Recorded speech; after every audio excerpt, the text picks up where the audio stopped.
Hey guys, this is Nirpam from the Underwater Photography Guide and Blue Water Photo.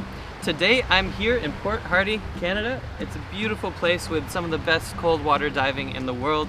Now I'm excited to do an update to the original Canon R5 review that I initially did. So if you've been watching my camera reviews for some time now, you'll know that my first one was the Canon R5. Well, I'm excited to present to you the Canon R5 II. This is Canon's newest full-frame mirrorless camera. It's 45 megapixels. It's, in my opinion, the true flagship camera from Canon. It can do 8K video up to 60 frames per second, and it can shoot 30 frames per second with the electronic shutter. So it's really the best camera that Canon has to offer, and it replaces the Canon R5 as being one of the most popular cameras in the world. Now, is it worth the upgrade? That's what this review is about. But before we get into the review, guys, make sure you like and subscribe. It really helps out our channel. Like I said, I started with a Canon R5. I'd love to get more subscribers with the Canon R5 II. So make sure you smash that like button. And let's get to the review. So let's start off this review in another location with less wind. And I'm going to compare the Canon R5 II to the original Canon R5. Now, this $42.99 camera is a fantastic camera. It's very similar to the R5, but it does have a few key upgrades. So first, the 45 megapixel sensor, which is the same resolution as the Canon R5, is now a stack sensor. So that allows for a really quick readout speed and allows a lot of data to get processed on the camera at the same time, which means you can take photos with the electronic shutter in RAW file formats up to 30 frames per second. So that's extremely fast, and if you're a pelagic photographer and you want to take photos of quick animals like sea lions like I was today, well, this is a great option for it. Now, however, it's important to know that with strobes, the sync speed on the R5 II is actually 1/60th of a second. But in addition to fast burst speeds, you can actually have less rolling shutter when you're taking video or taking photos. So there's less distortion in the electronic shutter mode and less distortion in your video. And also, in addition to that, this camera is a video powerhouse compared to the R5 II. It can now do 8K video up to 60 frames per second. So if you want to slow down your video and get nice stable shots when you're underwater, you can do that. And you can record in a RAW file format in video, and also with C-Log2, which is a logarithmic profile that allows you to get better details from your highlights and shadows. So overall, this is a pretty decent upgrade to the Canon R5 for specific photographers. If you're a video shooter and you want better quality video, hands down, this is a great option because you can really slow down your 8K video and crop it down a lot, especially if you're doing macro. And then also, if you're a action photographer and you're taking a lot of shots of quick animals, well, the R5 II might actually make sense to have an upgrade over the R5. So getting into the specific features, let's talk about image quality first. I've been putting this camera through the ringer here in Canada. The visibility hasn't been great. It's been about 20-25 feet on average, which means that in a lot of cases I'm shooting with a really high ISO. So when you shoot with a really high ISO, you get more noise in your photos, and this sensor is designed to process a lot of data. So that can actually affect how much noise you get in your image. Sensors like this stack sensor that are designed to process a lot of data, they tend to have slightly less dynamic range. So the R5 II actually has slightly less dynamic range than the R5, which means you get slightly less details in your highlights and your shadows. Did I notice it? Not really. A lot of the photos I'm taking here that you can see here are, ISO 1250, ISO 1600, ISO 1000, because I'm trying to get nice greens in the background. And honestly, the image quality is not bad. In fact, it's fantastic, and I think the Canon R5 II still reigns as one of the top cameras that Canon has to offer when it comes to image quality. And the resolution is a sweet spot for a full frame camera. It really allows you to get crops when you're doing macro, but also to not have too many megapixels so that you're worried about high ISOs and having too much noise in those high ISO photos. Perhaps the biggest update to the Canon R5 II is the new autofocus system. Canon has officially created the best autofocus system in the world. They've updated their dual pixel autofocus to actually have a digic co-processor. So this allows the processing power to be a lot better, which means that the AI autofocus system will now ignore subjects that get in your frame and only track the subject that you're trying to track.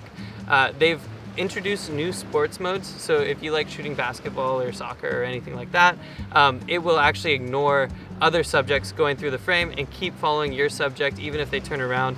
But you do kind of notice it when you're shooting underwater as well, that it does a really good job of sticking to the subject. So that's a pretty cool feature, and I've enjoyed using it. What I didn't really notice was a significant improvement in the animal eye autofocus tracking. It does a pretty good job, especially in macro, for finding fish, and it can track their eyes. I did have certain situations when I was shooting wide angle where I did get the autofocus box on the eye of a fish, especially with something like a lingcod, but it wasn't in every situation.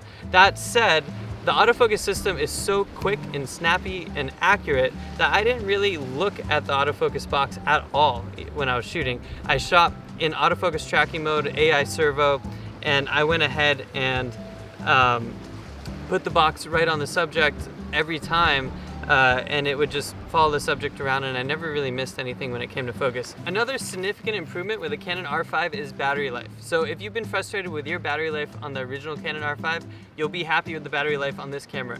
The battery life has improved to 630 shots per charge using the LCD from 490. Now that's a significant improvement.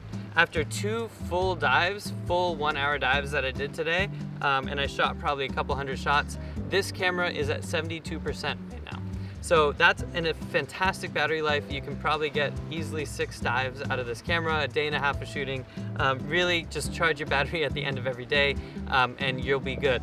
Now, my housing actually has a pretty cool thing right here. So iClay has designed these new power and data transfer cables, so you can actually plug your camera inside the housing and charge it from the outside using a USB-C cord. So you don't ever have to take the camera out of the housing, and that's a pretty cool feature of this housing. So if you are getting the R5 II and you just don't want to plug it in after every day of diving, and you want to plug the housing in directly and you don't want to take the camera out, well, now you can do that. And finally, when it comes to underwater photography, there are 2 important features that I really want to talk about on the Canon R5 II. So the first is the electronic shutter. As I mentioned before, you can shoot 30 frames per second raw photos with the electronic shutter. Now that's great. However, if you want to do that with strobes, the sync speed is only 1/160th of a second, and sometimes I found that it would actually have trouble syncing with some strobes. So because of that, I didn't really use the electronic shutter. But the mechanical shutter has a sync speed of 1/250th of a second, so you can get a much higher shutter if you want to do sunballs. Now, the mechanical shutter burst speed maxes out at 12 frames per second, but honestly, with most strobes, that's plenty fast. But if you want a fast strobe to pair with this camera, I would recommend the Mirrorlux Apollo 3s, which are insanely fast at 0.6 seconds at full power, or the CNC YSD 3s, which also are 0.6 second recycle time or under at about half power. So the Apollo 3s will probably perform the best, but the YSD 3s are also really fast. And the iClay DS230s, which I was shooting for this review, are also very fast, and they had no problem keeping up with the sea line, so that was pretty cool. Let's move on to underwater video. The Canon R5 II can film, like I said, multiple times, 8K video up to 60 frames per second and 4K video up to 120 frames per second. Now, I personally am a little bit more excited about the 4K video because it's fantastic. It uses the full width of the sensor. It's very high quality, and you can film up to 120 frames per second, which really allows you to slow down the footage and stabilize it, especially if you're in difficult shooting conditions. So I'm even able to shoot macro video handheld with the R5 II, no problem at all. But if you are a macro shooter and you want some extra reach by cropping the video from 8K down to 1080 or 8K down to 4K, 8K video gives you a lot of cropping ability. So you could shoot 8K video up to 60 frames per second and slow down your video still double. So you can still take slow motion video at 8K, which is fantastic for underwater video shooters. It really gives you a lot of capability, a lot of room to play around. And it's an awesome feature to have with the R5 II. Now, will this replace the R5C, which can also do 8K 60 frames per second video? Maybe not, but if you don't have an R5C and you want a camera that can do better video than the R5, the perfect hybrid camera, then I would consider the R5. Another thing that's important to mention is that when you have new picture profiles like C-Log 2, which I was shooting, you can get really nice dynamic range in your video. Now, one con I want to talk about is the white balance in the Canon R5 II. The white balance itself is great, the auto white balance is great. The issue is it's still difficult to select a white balance with the R5 II. So that was one downside that I saw for underwater video. If you're considering an underwater video camera, that still makes Sony potentially a better contender for underwater video shooters, or even Nikon. The Nikon Z6 III was also fantastic. It was easy to set an auto white balance or manual white balance, and it might be actually a better camera for video than the R5 II in some respects. Now, one thing that I didn't experience when I was shooting was overheating.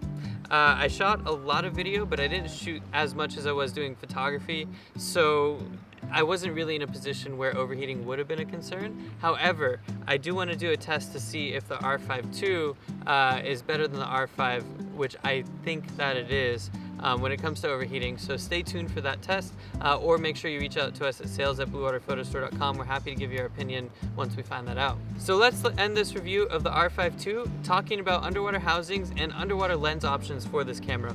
Now, as you can see, the R5 II has a nice large RF lens mount. This lens mount has a short flange distance, which means you get better corner sharpness and less diffraction in your photography, so your images are overall a lot sharper. The large lens mount works with nice RF lenses, and this glass is also higher quality than the original Canon EF glass. So that's pretty cool if you're a Canon DSLR shooter and you're considering upgrading. It really opens up a world of options when it comes to image quality. For macro photography, I was shooting the Canon RF 100mm macro. It's my favorite macro lens with this camera. I wouldn't recommend another one. I don't like the RF 85, but this macro lens is fantastic.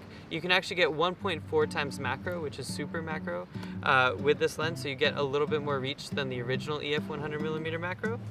And overall, the image quality is great. It's also the fastest autofocusing macro lens on the market by far. So once you combine it with Canon's fastest, best autofocus system in the world, you've got your best macro camera for underwater photography in the world sitting right here. Another lens that I really like to shoot with the R5 II is the Canon 8 to 15mm fisheye. Almost all the shots that you're seeing here are shot with 8 to 15mm fisheye. That is an EF lens, so you need a Canon EF to EOS R adapter in order to use that lens on the camera. It doesn't affect the autofocus speed at all. It still focuses as fast as a native lens, and it does a great job overall. I like the fisheye lens because you can get really close to your subjects and get nice color and details, especially in the limited visibility that we have here. But another nice lens, if you want a little bit more reach for shooting sharks or dolphins, would be the Canon 14 to 35 RF, which is a fantastic rectilinear lens, and it's a f4 lens, but you don't really need a fast lens if you're shooting rectilinear photos. And I find that the image quality is actually really crisp. What's cool about it is you get a little bit more depth in your images than you would with a fisheye lens, so it's a little bit more creative. There's a little more you can do with that and maybe have a shallower depth of field. I like shooting that all the time in places like the Sea of Cortez or some tropical environments where I might just want to get some fish portraits or get a little bit closer to things on the reef. So that's another great lens. Finally, if you are interested in a Miralux or Nauticam housing, you can use water contact optics and ESOTA housings as well.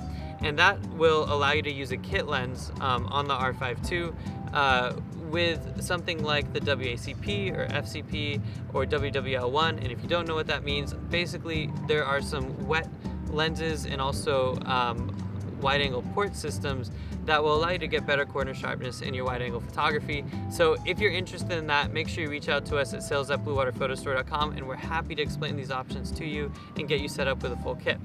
But before you contact us, let's talk about housing options.